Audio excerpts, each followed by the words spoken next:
Bonjour tout le monde. Alors aujourd'hui, je me rends au Décathlon de Namur. Ce qui veut dire que ça va encore être folklorique. Ça va même être encore dangereux vu la configuration des lieux pour pouvoir s'y rendre. Notez qu'ici, je suis sur une piste cyclable, même si ça se voit pas bien, et que ici, à partir d'ici, c'est hors agglomération et donc il faut laisser obligatoirement 1,50 m avec les cyclistes, même si ce cycliste est sur une piste cyclable.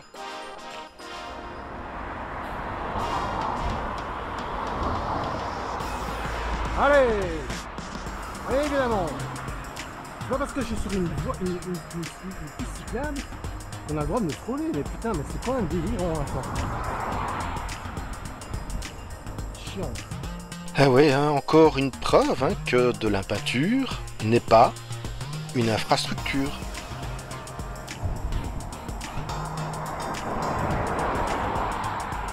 Allez, la police qui ne respecte pas 1,50 m de distance. Ah ouais, si des policiers ne se montrent pas capables de respecter 1,50 m lorsqu'ils passent à côté d'un cycliste, mais comment espérer que de simples citoyens le fassent? Et donc du coup, c'est pour ça ici que effectivement je suis pleinement au milieu ou presque au milieu de la voie, parce que de toute façon c'est impossible de me dépasser, même en laissant 1 mètre de distance. Ici, même en me laissant 50 cm, ce serait pas possible, donc je ferme la route, effectivement je ferme la possibilité de me dépasser. Et regardez, dès que c'est possible, allez, ça bon, ça dépasse. Des individus qui ne savent pas attendre 2 secondes pour un peu plus de sécurité.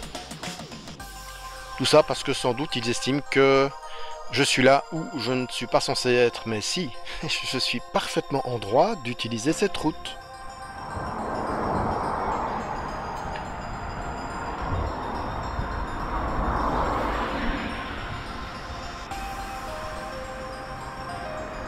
Allez, hop là! 1,50 m! Ouais, c'est pénible, hein, c'est stressant, c'est angoissant. Je pense que beaucoup d'automobilistes ne se rendent pas compte à quel point c'est angoissant et c'est stressant d'avoir des véhicules comme ça qui nous frôlent, sans compter le déplacement d'air qui est assez important, d'autant plus lorsque le différentiel de vitesse est important aussi. Bah ici, moi je roule à 20-25 km/h et je me fais dépasser par des véhicules qui roulent à 70 km/h.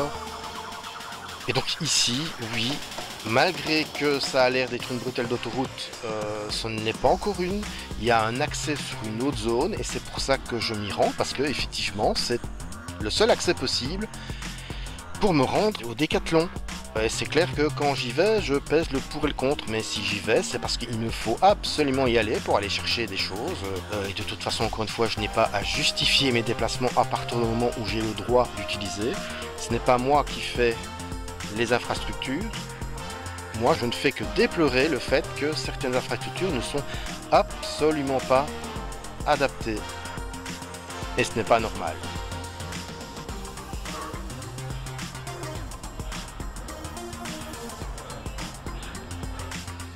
Et même ici, hein, je me méfie, parce que je sais que si jamais j'ai une voiture derrière moi, le conducteur va tenter un dépassement alors qu'il n'a aucune visibilité et qu'il y a une ligne blanche. Et donc je me méfie toujours ici aussi.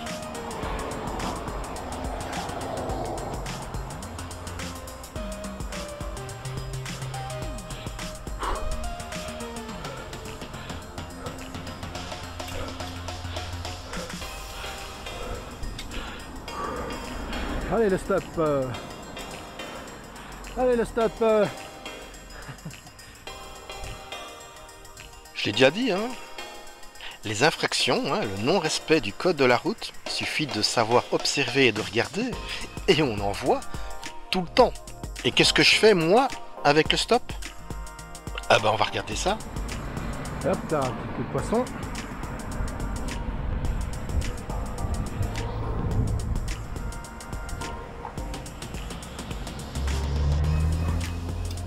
Ah, t'es surpris que je marque le stop?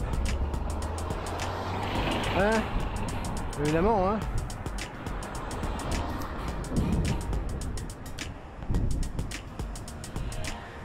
Il doit prendre le rouge.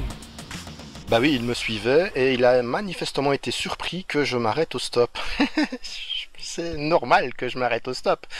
C'est le contraire qui n'est pas normal. Alors ici, bien que là du coup le différentiel de vitesse va être moins important parce que je fais un bon 50 km/h ici en descendant, je dois être clairement excessivement aux aguets parce que c'est très dangereux, surtout avec l'état des routes. Parfois on peut être surpris avec des petits défauts entre guillemets, mais qui peuvent... ça ne laisse aucune chance si jamais on se le prend à vélo, hein. En 2 roues en tout cas, ça c'est clair, hein. Donc il faut être prudent tout le temps. Et donc là effectivement je regarde aussi si j'ai pas un véhicule derrière moi. Et voilà, je vous dis, il faut être prudent tout le temps et on est même parfois surpris malgré tout, comme ici. Tu m'as fait peur toi, putain. Oui, à cette vitesse, une collision, ça ne pardonne pas.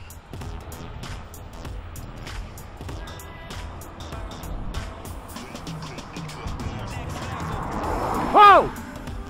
Ah! Tout ça pour les stanquiers sur le parking. Impossible. Et qu'on ne vienne pas me dire qu'il ne me frôle pas, hein. Les images parlent d'elles-mêmes. Ici, on est hors agglomération, du coup c'est 1,50 m. Ça veut dire que vous devez rouler sur l'autre voie. Alors ici, encore un exemple, hein, de la fameuse phrase « de la peinture n'est pas une infrastructure ».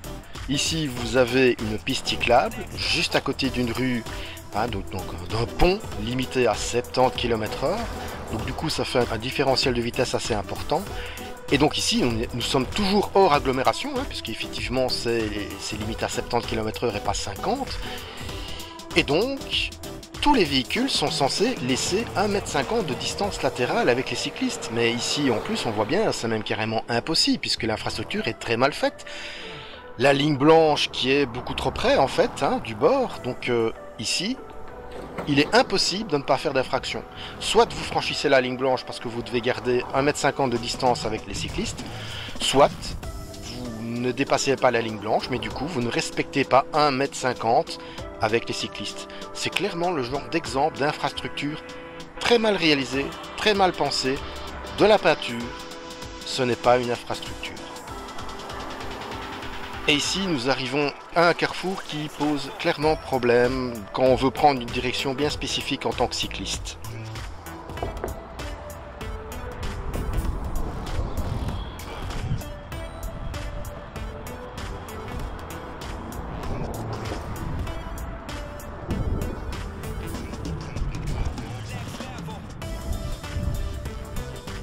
Oui, c'est chaud, hein. C'est assez délicat à négocier et heureusement que j'ai pu compter sur la bienveillance et la vigilance de cet automobiliste, hein, qui a vu que j'avais mis mon bras, oui, parce que je voulais changer de direction et qui m'a cédé le passage et merci à lui, c'est bien. Mais je ne devrais pas en fait me mettre en danger comme ça. C'est clairement l'infrastructure qui me met en danger parce que j'ai le droit de choisir ma destination. Et donc la problématique, c'est clairement l'infrastructure, hein. Il y a clairement rien de prévu ici et pourtant ne fût-ce qu'un peu de peinture effectivement permettrait d'améliorer un tout petit peu la zone, mais ne soyons pas naïfs. Espérer faire de bonnes infrastructures cyclables sur une voirie qui ressemble à une bretelle d'autoroute et qui reste une bretelle d'autoroute, c'est impossible en fait. Il faut repenser totalement l'infrastructure. Ben voilà, hein. Et donc ici c'est pareil, hein. On se retrouve coincé entre un mur et une borne centrale avec les véhicules qui passent, alors que, encore une fois, hors agglomération, donc ils doivent garder 1,50 m. Heureusement ici ça va, ça roule encore assez lentement, mais malgré tout ça reste dangereux, c'est une infrastructure, excusez-moi du mot, de merde. Et pourtant nos élus sont tout contents de voir ce genre de choses.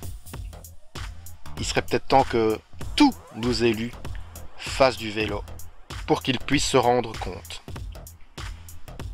Allez, bonne route tout le monde!